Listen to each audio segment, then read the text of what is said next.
జాతీయ పతాకావిష్కరణ గావించవలసిందిగా గౌరవ ముఖ్య అతిథి వారిని కోరుకుంటున్నాం. అందరూ లేచి నిలబడాలి.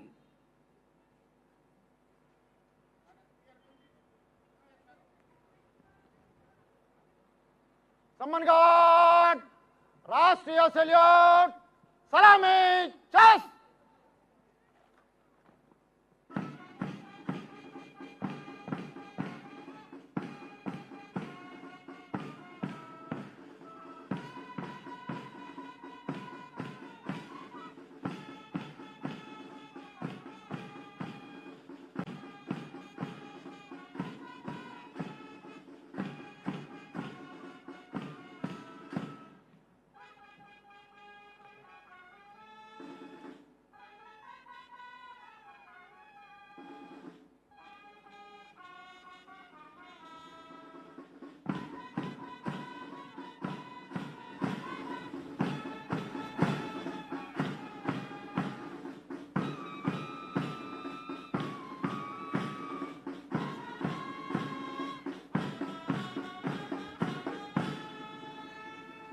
सम्मान गार्ड, बाजू, चेस। గ్యాలరీలో వారు ఎవరి స్థానాల్లో వాళ్ళు కూర్చోవాలి. ఇప్పుడు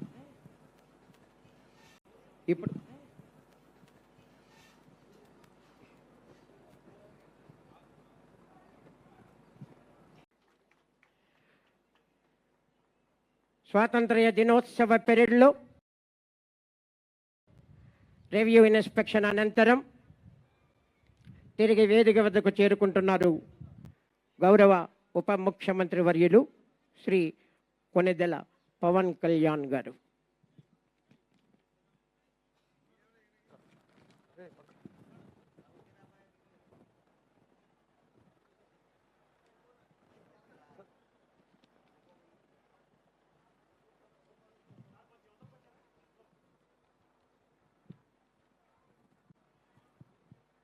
Parade Commander DSP G. Srihar Rao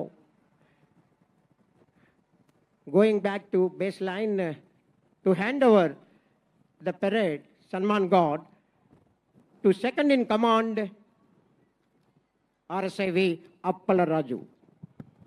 Second in command, take charge.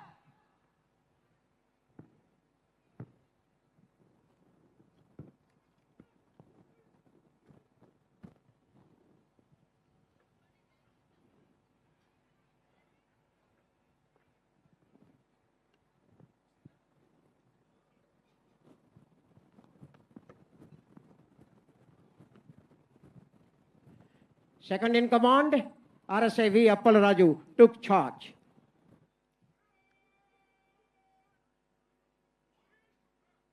Independence day celebration సందర్భంగా గౌరవ ఉప ముఖ్యమంత్రి వర్యులు శ్రీ కొణిదెల పవన్ కళ్యాణ్ గారు ముఖ్య అతిథి వారి సందేశం.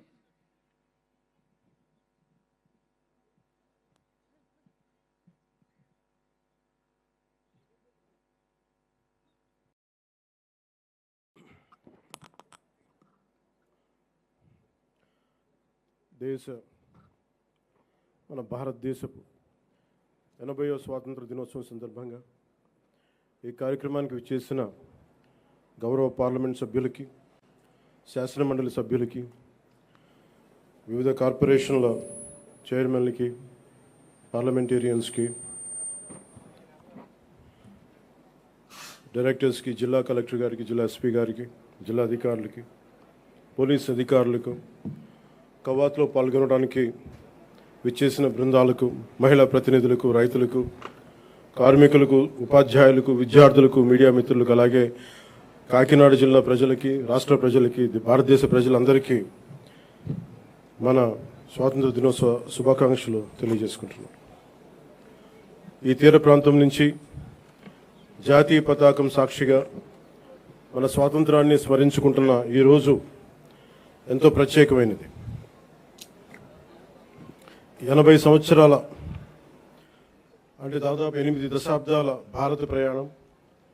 ఒక తరం స్వాతంత్రం కోసం పోరాడింది, ఒక తరం ఆ స్వాతంత్రాన్ని కాపాడింది. మరో తరం దేశ నిర్మాణానికి పునాదులు వేసింది. ఇప్పుడు భారతదేశం మరింత బలమైన, సమర్థవంతమైన, స్వయం సమృద్ధి కలిగిన దేశంగా ప్రపంచానికి నాయకత్వం వహించే దిశగా అడుగులు వేస్తున్న తరుణంలో ఆ మహత్తర ప్రయాణాన్ని మరింత వేగంగా, మరింత గొప్పగా ముందుకు తీసుకెళ్లే బాధ్యత అన్ని తరాల మీద ఉంది, ప్రత్యేకించి కొత్త తరం మీద ఉంది. ఈ సంవత్సరం మన స్వాతంత్ర దినోత్సవానికి మరో చారిత్రాత్మక ప్రత్యేకత ఉంది. మన జాతీయ గీతం వందే మాతరంకి 150 సంవత్సరాలు పూర్తవుతా ఉన్నాయి. స్వాతంత్ర సమరయోధులు కష్టాలు, వారి త్యాగాలు ఫలితంగా మనకు లభించిన స్వాతంత్రాన్ని కేవలం ఒక చారిత్రక ఘట్టంగా గుర్తు చేసుకోవడం కాదు, స్వాతంత్రాన్ని అర్థం కల్పించే బాధ్యతను కూడా మనం గుర్తు చేసుకోవాలి. ఆ బాధ్యతను గుర్తు చేసుకోవడానికి కాకినాడ కంటే గొప్ప వేదిక మరొకటి ఉండదు. మన కాకినాడకి స్వాతంత్ర పోరాటంతో కూడా చాలా గొప్ప అనుభవం ఉంది. 1923లో కాకినాడలో జరిగిన అఖిల భారత కాంగ్రెస్ సమావేశం జాతీయ స్వాతంత్ర ఉద్యమ చరిత్రలో ఒక ముఖ్యమైన అధ్యాయం. జాతీయ చైతన్యానికి కాకినాడ ఒక వేదికగా నిలిచిందనడానికి ఒక గొప్ప ఉదాహరణ. అదే స్ఫూర్తిని మన చుట్టూ ఉన్న ప్రజల జీవితాల్లో కూడా మనం చూడవచ్చు. ఈ తీర ప్రాంతంలో తుఫాన్లు వస్తాయి, సముద్రపు కోత ఉంటుంది, భారీ వర్షాలు ఉంటాయి, ప్రకృతి అనుక్షణం ఎన్నో సవాళ్లు విసురుతూ ఉంది.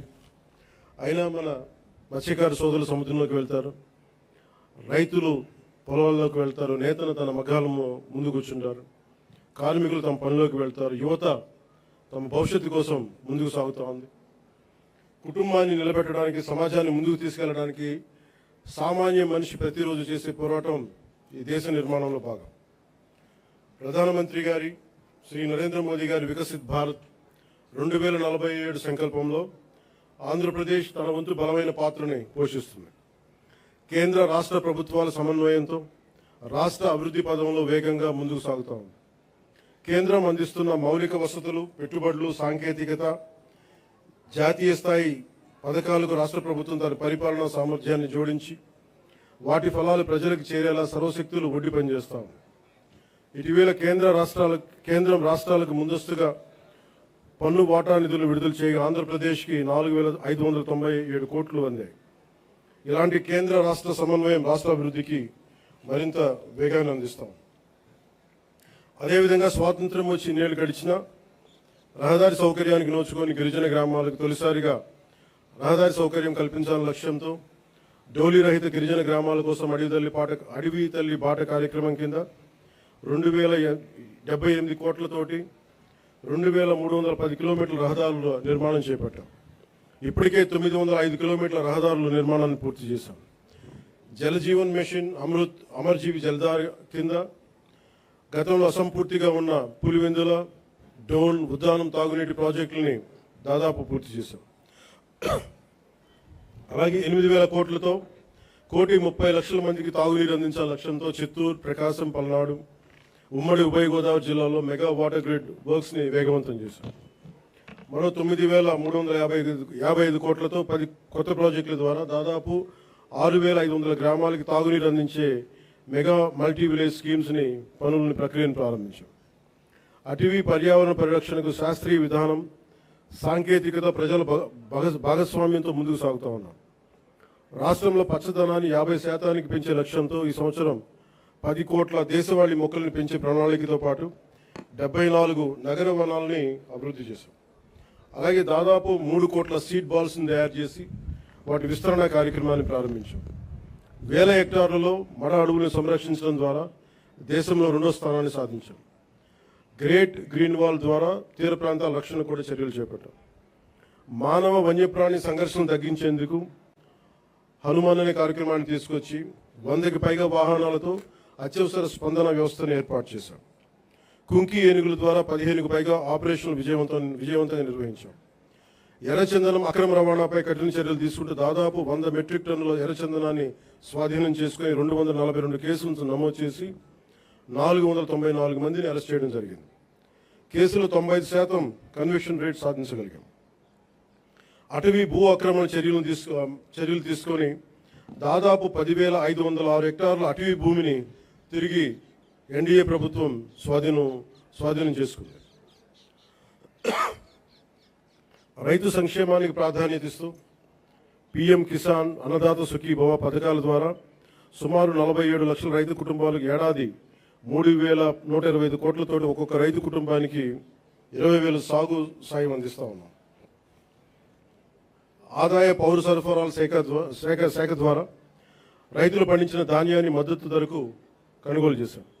గత ఖరీఫ్ సీజన్లో 1.82 లక్షల మంది రైతుల నుంచి 48.70 లక్షల మెట్రిక్ టన్నుల ధాన్యాన్ని కొనుగోలు చేశాం. కొనుగోలు చేసిన ధాన్యానికి సంబంధించిన 11,556 కోట్లని 48 గంటల్లోనే రైతుల ఖాతాల్లో జమ చేయిస్తాం. రబీ సీజన్లో మరో 6,037 కోట్ల విలువైన ధాన్యాన్ని సేకరించాం. గతంలో అగ్రికల్చర్ మార్కెటింగ్ కమిటీల ద్వారా రైతుల నుంచి సెస్ వసూలు చేసిన ఆ నిధుల్ని చాలా అవసరమైన డొంక రోడ్ల నిర్మాణానికి గత ప్రభుత్వం వినియోగించలేదు. కానీ కూటమి ప్రభుత్వం విబి జీరాంజీ పథకం ద్వారా 10,000 కిలోమీటర్ల డొంక రోడ్ల నిర్మాణానికి శ్రీకారం చుట్టబోతా ఉంది. అలాగే నేతన్న భరోసా ద్వారా చేనేత కార్మికులకు, మత్స్యకార సేవల పథకం ద్వారా మన పథకాల ద్వారా మత్స్యకారులకు అండగా నిలుస్తున్నాం. సంక్షేమం ద్వారా ప్రజలకు ఈరోజు భరోసా కల్పిస్తున్నాం. అభివృద్ధి ద్వారా రేపటి అవకాశాలు నిర్మిస్తా ఉన్నాం. గౌరవ ముఖ్యమంత్రి శ్రీ నారా చంద్రబాబు నాయుడు గారి నాయకత్వంలో రాష్ట్ర రాజధాని అమరావతిని అభివృద్ధి చేస్తున్నాం. రాష్ట్రం పెట్టుబడులు ముందుకు వస్తూ ఉన్నాయి. రాష్ట్ర జీవనాడైన పోలవరం కొత్త ప్రాజెక్టుని శరవేగంగా పూర్తి చేసుకుంటా ఉన్నాం. అలాగే ప్రత్యేకించి పిఠాపురం నియోజకవర్గం ప్రజల కోసం దాదాపు 1000 కోట్లతో ఎన్నడూ లేని విధంగా అభివృద్ధి పనులు చేపట్టాం. ఇందులో Uppada sea protection wall, roads, drains, తాగునీటి వస్తువులు, రైల్వే ఓవర్ బ్రిడ్జ్, రైల్వే స్టేషన్ల ఆధునీకరణ, 100 పడకల ఆసుపత్రి, దేవాలయాల అభివృద్ధి, నగరవనం, చెరువుల పునరుద్ధరణ వంటి కీలక పనులు ఉన్నాయి. పల్లె పండుగ, విబి జీరాంజీ వంటి కార్యక్రమాలతో పిఠాపురం అభివృద్ధికి మరింత వేగంగా తీసుకొచ్చాం.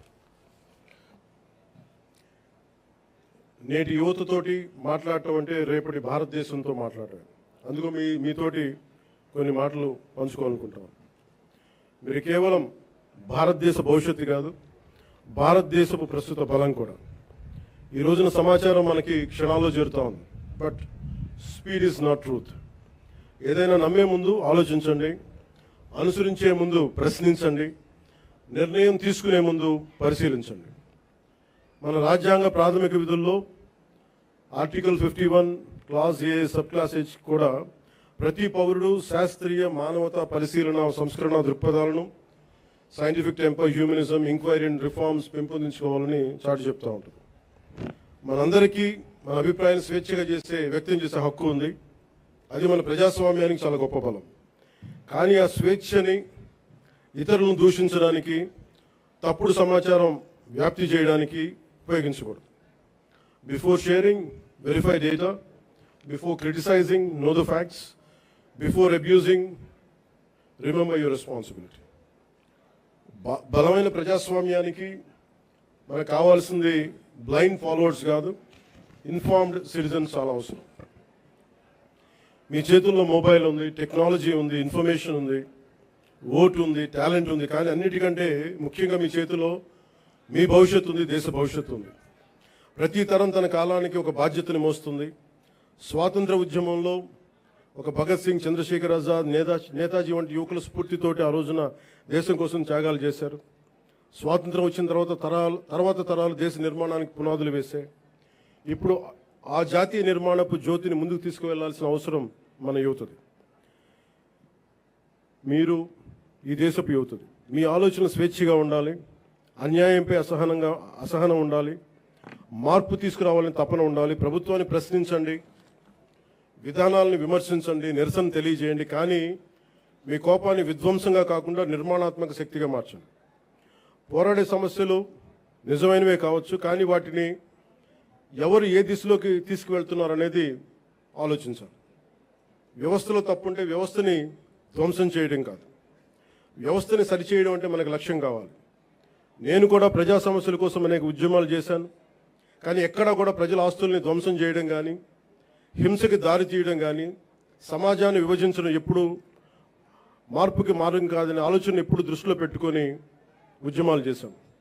భారతదేశానికి ప్రతిభ కొరవలేదు, అవకాశాలు కావాలి. అవకాశాలను సృష్టించే సమయం ఇది. ప్రపంచంలోని పెద్ద సంస్థలకి నాయకత్వం వహిస్తున్న భారతీయుల నుంచి, అంతరిక్షం నుంచి డిజిటల్ టెక్నాలజీ వరకు భారత్ సాధిస్తున్న విజయాల వరకు మన సామర్థ్యాన్ని చాటి చెప్పడం సామర్థ్యానికి ప్రపంచమే సాక్ష్యం. కాబట్టి యువతకి నా పిలుపు ఒకటే: డబ్బుకి మీ ఓటు నమ్ముకోకండి, తప్పుడు సమాచారానికి మీ ఆలోచన నమ్ముకోకండి, ద్వేషానికి మీ భవిష్యత్తును అప్పగించకండి. ప్రశ్నించే యువత కావాలి, పరిష్కారం చూపే యువత కావాలి, అవకాశాలు సృష్టించే యువత కావాలి, భారతదేశాన్ని నడిపించే యువత కావాలి. ఈ తరం చేతిలో ఉన్న జ్యోతి యువత. వచ్చే తరానికి మరింత ప్రకాశవంతమైన భారతదేశంగా మీ చేతిలో ఉండాలని మనస్ఫూర్తిగా కోరుకుంటూ సెలవు తీసుకున్నాను. జై Hind. Thank you very much, sir. Now, second in command, Salman God.